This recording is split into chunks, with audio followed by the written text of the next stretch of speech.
pelo sistema proporcional, o voto ele ganha uma força maior. Por quê? Porque ele é dividido, ele é compartilhado com todos aqueles candidatos. O estudante precisa se adaptar a essa futura segunda vida que vai ter no exterior, pesquisando sobre o país, os seus hábitos culturais. Quanto mais você puder democratizar a seleção nas suas empresas, mais chances você tem de dar espaço para a diversidade. 3 vezes por semana, todo mundo se reúne para ensinar 200 crianças e adolescentes. O projeto deu tão certo que tem até lista de espera.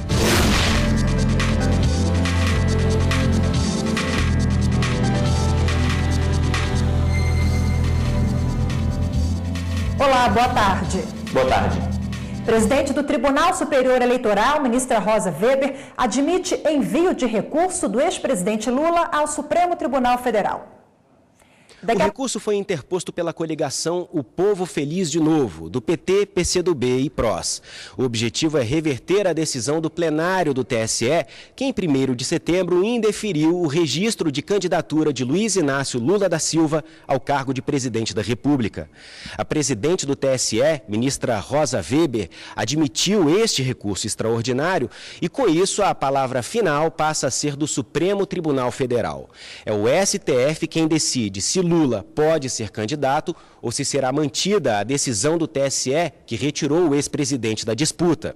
Enquanto isso, continua valendo a determinação da Corte Eleitoral para que a coligação apresente um substituto. O prazo para isso vence às 19 horas desta terça-feira, 11 de setembro.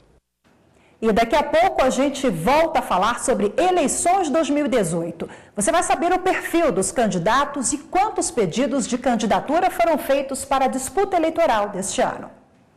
Superior Tribunal de Justiça envia para a Justiça Federal ação que investiga o atual governador de Minas Gerais, Fernando Pimentel, e também processo contra o ex-governador de Tocantins, Marcelo Miranda. As remessas foram confirmadas pela Corte Especial ao negar o recurso que tentava impedir o envio de uma ação penal contra o ex-governador do Tocantins, Marcelo Miranda, para a esfera federal. Ele é acusado pelo Ministério Público de participar de esquema de corrupção que gerou prejuízos de mais de 450 milhões de reais para a União. A outra decisão do ministro Herman Benjamin determina o envio de uma investigação contra o atual governador de Minas Gerais, Fernando Pimentel, para a Justiça Federal, atendendo a um pedido do Ministério Público.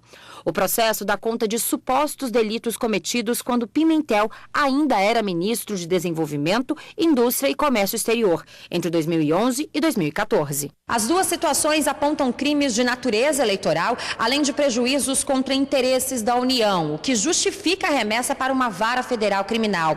A competência da Justiça Federal foi apontada a partir de elementos que constam nos autos, mas pode ser modificada pelo Juízo Federal durante a instrução do processo. E a partir de hoje está suspensa a venda de 26 planos de saúde de 11 operadoras. As suspensões foram determinadas pela Agência Nacional de Saúde Suplementar, ANS. Mas calma porque os 75.500 clientes desses planos não precisam se preocupar. A assistência continua normalmente. O que muda é que as operadoras ficam impedidas de vender para novos interessados, até que comprovem melhoria na prestação dos serviços. Entre abril e junho deste ano, a ANS recebeu mais de 17 mil reclamações. A lista de planos suspensos está lá na página da agência, que é www.ans.gov.br. Já sofreu discriminação durante o processo seletivo? É um dos assuntos do próximo bloco. Quanto mais você puder democratizar a seleção nas suas empresas, mais chances você tem de dar espaço para a diversidade.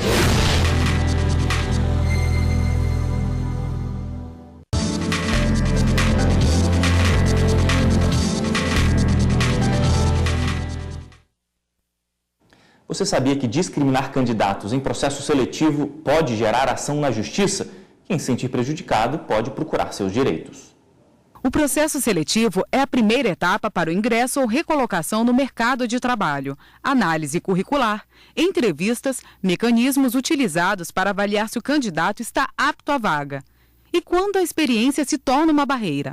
Tiago passou por isso. Infelizmente, já fui vítima de preconceito em processos seletivos. A pessoa que seria o meu chefe, o meu superior no meu setor, quando viu o meu currículo tinha mais experiência e mais conhecimento do que o dele. Ele se sentiu intimidado e me cortou do processo de contratação. A discriminação pode acontecer por diversos fatores. Uma pesquisa realizada pela empresa de recrutamento Vagas.com, junto com a Talento Incluir, que atua na inclusão de pessoas com deficiência no mercado de trabalho, envolveu 3.200 candidatos entre fevereiro e março de 2018. O resultado: metade deles já se sentiu prejudicado em um processo seletivo. Diferente do que aconteceu com Tiago, os motivos de discriminação apontados na pesquisa foram idade, em segundo lugar, local de moradia e, em terceiro, a etnia. Apesar deste quadro, a vice-presidente da Associação Brasileira de Recursos Humanos na Bahia garante que as empresas têm adotado a diversidade em seus processos. Quando a empresa busca competências e requisitos num profissional, é isso que ela está olhando. É alguém que tem as competências, as experiências, os requisitos necessários para resolver um problema aqui dentro da empresa, né? Mas a gente sabe que existe o fator humano nessa avaliação e ele é o preponderante. Então, se você tem do lado de cá uma pessoa que tem algum tipo de preconceito, isso certamente vai influenciar aquela decisão. Então, quanto mais, digamos assim, quanto mais você puder democratizar a seleção nas suas empresas, mais chances você tem de dar espaço para a diversidade. Mas, e o que não pode ser feito durante o processo de contratação?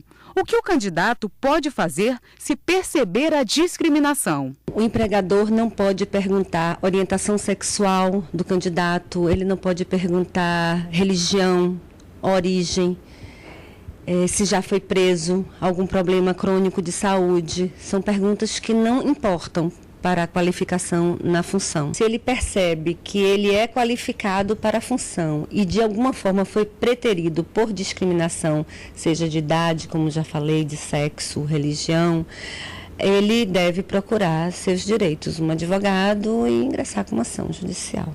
Medidas que evitam o desestímulo de quem está à procura de um emprego, como o Tiago. E quanto mais conhecimento, quanto mais pessoas você tem com conhecimento ao seu redor, vão agregar muito mais ao seu trabalho, né? E você pode crescer, né, na sua empresa, toda a sua equipe. Eu recomendo que as empresas observem, tenham muito cuidado e qualifiquem, capacitem seus gestores para evitarem a discriminação na seleção, seja na seleção para a vaga de emprego, seja no curso do vínculo empregatício, respeitando a dignidade humana, a diversidade do ser humano e que todos são iguais perante a lei e têm que ser tratados dessa forma. E agora o recado é para quem já fez ou ainda vai fazer o Exame Nacional do Ensino Médio. É que as universidades de Portugal passaram a utilizar a nota do Enem para realizar a matrícula de estudantes brasileiros. Uma chance para quem tem o sonho de estudar no exterior. Foi durante uma conversa com um amigo que a Yara decidiu. Queria estudar em outro país. Ela começou a pesquisar sobre o assunto, os documentos exigidos pelas universidades e os critérios utilizados para receber estudantes estrangeiros. Acabou descobrindo que poderia usar a nota do Exame Nacional do Ensino Médio para se matricular em uma faculdade portuguesa.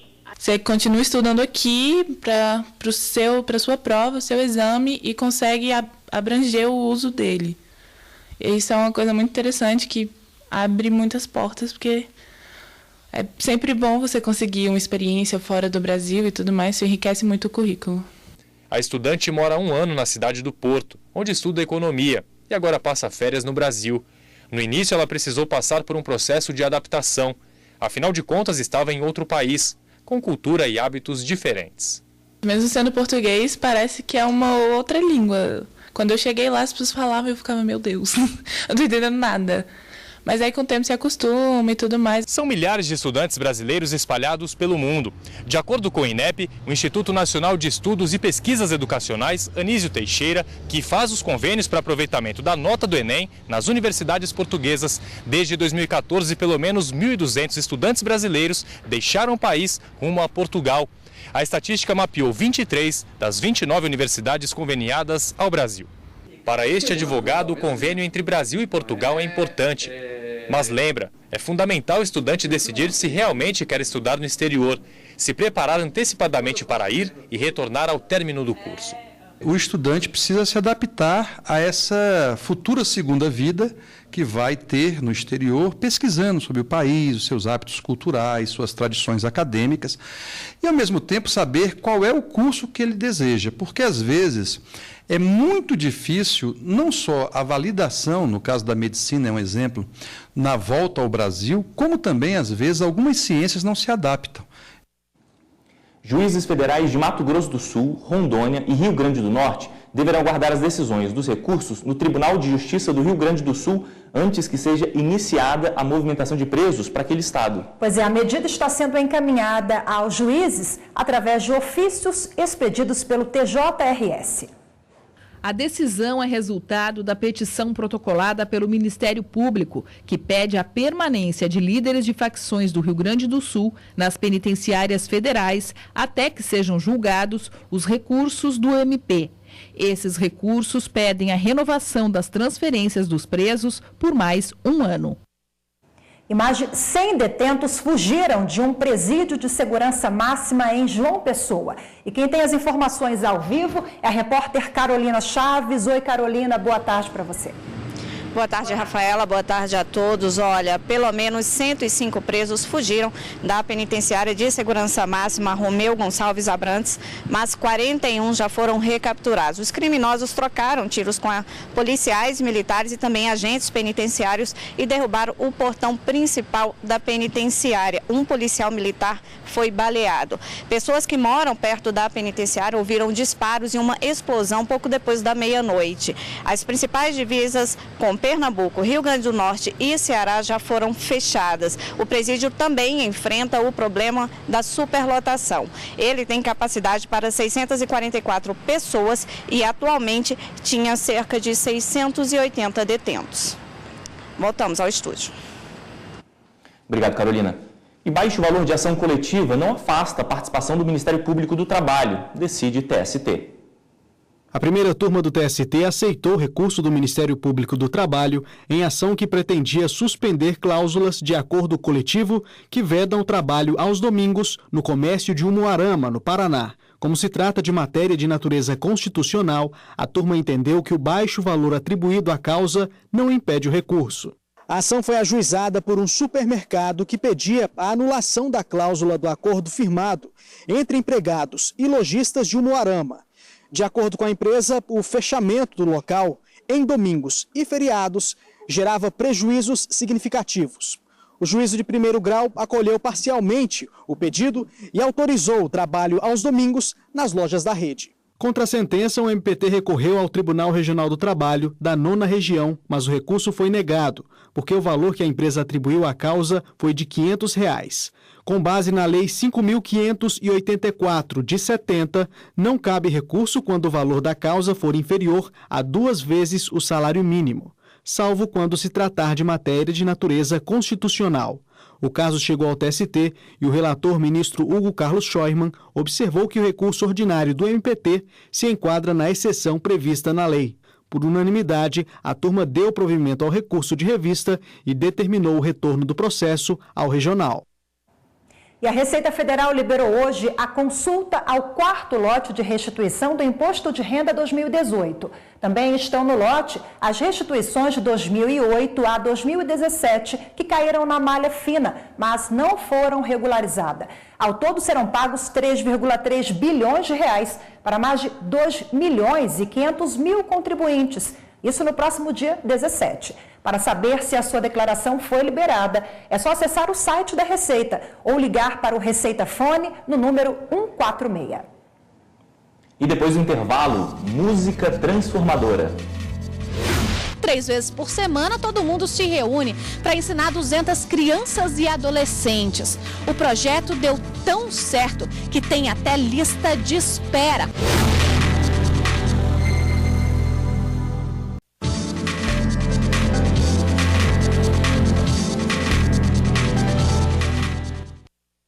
A Justiça Eleitoral recebeu quase 29 mil pedidos de candidatura para os cargos de deputado federal, estadual, distrital e vereador para as eleições deste ano.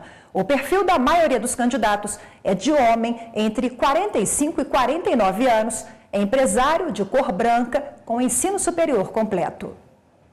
27.151 pessoas estão autorizadas a concorrer aos cargos de deputados, federal, estadual e distrital. Elas serão escolhidas por eleição proporcional, que vincula o voto do candidato à coligação a que ele pertence. O sistema, também usado na escolha dos vereadores, exige do eleitor maior atenção às parcerias firmadas pelos candidatos. Quando eu me apresento como candidato de uma determinada coligação, de um determinado partido pelo sistema proporcional, o voto ele ganha uma força maior. Por quê? Porque ele é dividido, ele é compartilhado com todos aqueles candidatos. Então, a partir desse momento, não é um voto com uma identificação pessoal. Ele é um voto com uma identificação ideológica. A matemática da eleição proporcional tem uma razão de ser. Se cria uma atividade legislativa mais conforme a sociedade. Ou seja, se distribui as vagas conforme a força dos estados, se distribui as vagas conforme a força de movimentos sociais.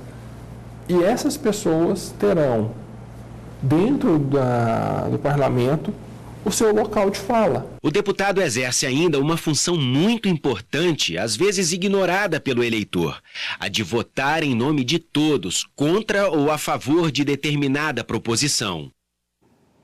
Nós já mostramos aqui no Jornal da Justiça, em outra edição, o aplicativo de adoção lançado pela Justiça Gaúcha. Vamos ver agora os resultados desse projeto. Jovem, cheia de personalidade. Um passado extremamente difícil ao lado dos irmãos. Maria Eduarda é uma sobrevivente de uma infância pobre de afeto. Hoje, o que mais tu sente falta em termos de família? Amor. Ter carinho das pessoas perto de mim. Atualmente, com 16 anos, a adolescente é a do meio, entre 5 irmãos. 2 deles já foram adotados. Foi ela quem cuidou da irmãzinha desde os 5 meses até o dia em que surgiram os pais adotivos da caçula. Ela foi adotada e para mim foi um sofrimento muito grande, sabe? Porque eu cuidava dela desde o dia que ela nasceu, entende? Foi um sofrimento muito grande, eu chorava dia e noite, Ficava pensando, será que ela tá bem? Será que a família dela tá cuidando dela, tá dando amor? Dando carinho de pai, sabe? É isso. E meu irmão, outro irmão que foi adotado, eu já fiquei mais tranquila, né? Porque ele já é grandinho, ele sabe se virar, ele sabe pedir para ir visitar nós, sabe? Maria e a irmã de 14 anos estão no aplicativo Adoção. Eu imagino que quando eu for adotada, se eu for, né?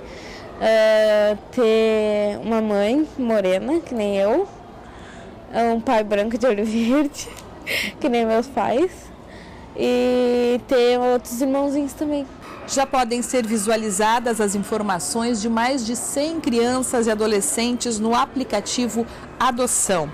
Os números vão se atualizando gradativamente, conforme elas vão se tornando aptas para a adoção, mediante uma decisão judicial. O que acontece com essas crianças e adolescentes que vão para o aplicativo são justamente essas que ali dentro do cadastro já se esgotou todas as possibilidades e ali ninguém buscou o perfil dessa criança ou desse adolescente.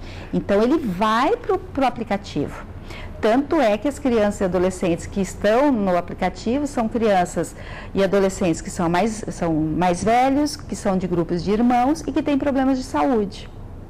Então, são aqueles que já tentamos de várias formas buscar pelo cadastro, não conseguimos. Desde que foi lançado, o aplicativo já registrou 28 pessoas interessadas em adotar. Das 11 crianças e adolescentes que tiveram o processo de adoção iniciado via aplicativo, 6 já foram vinculadas aos habilitados, ou seja, já saíram do app por terem sido favoritadas. A busca por meninas foi maior. A faixa de idades mais buscada foi de 11 a 15 anos e dos 11 que deram início ao processo, 5 pediram um grupo de irmãos. Os estados com mais interessados são o Rio Grande do Sul, que teve o maior percentual, seguido de São Paulo, Rio de Janeiro e Paraná. Crianças e adolescentes de uma comunidade de baixa renda aqui de Brasília têm encontro marcado com a música todas as semanas. Eles participam de um projeto social que garante a oportunidade que dificilmente teriam se precisassem pagar para aprenderem em escola tradicional.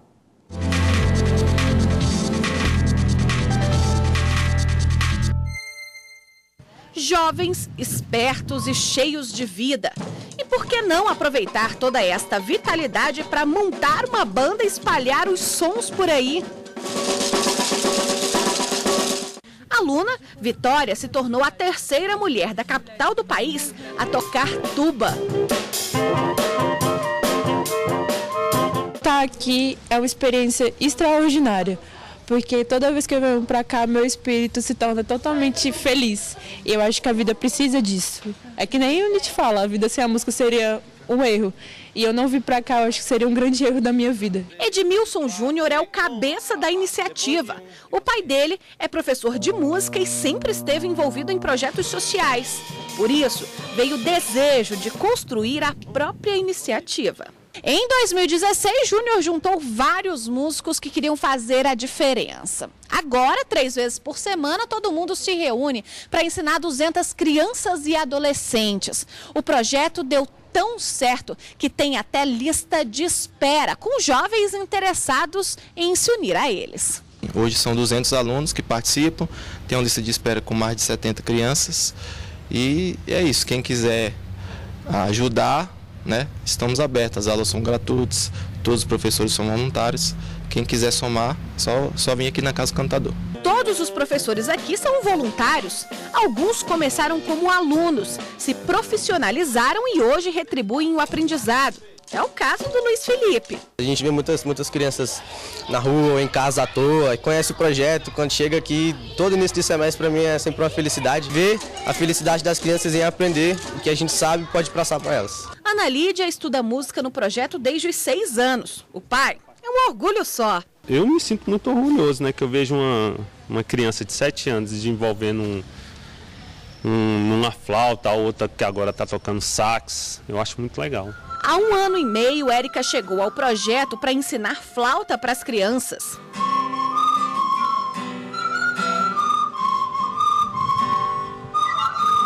A musicista encontrou no projeto o sentido da profissão. Tem dias que eu tô horrível, mas eu venho pra cá e esses meninos transformam a minha vida, eles me deixam mais feliz, eu saio daqui feliz, volto feliz, e é algo assim que completa a minha vida. Mais do que música, estes meninos e meninas aprendem também a sonhar com um futuro melhor. No final desse ano mesmo eu vou fazer a prova para a UNB, para passar em música, e eu quero seguir carreira militar como músico também. Seja no bombeiro, seja no exército, aonde for, eu quero seguir como músico.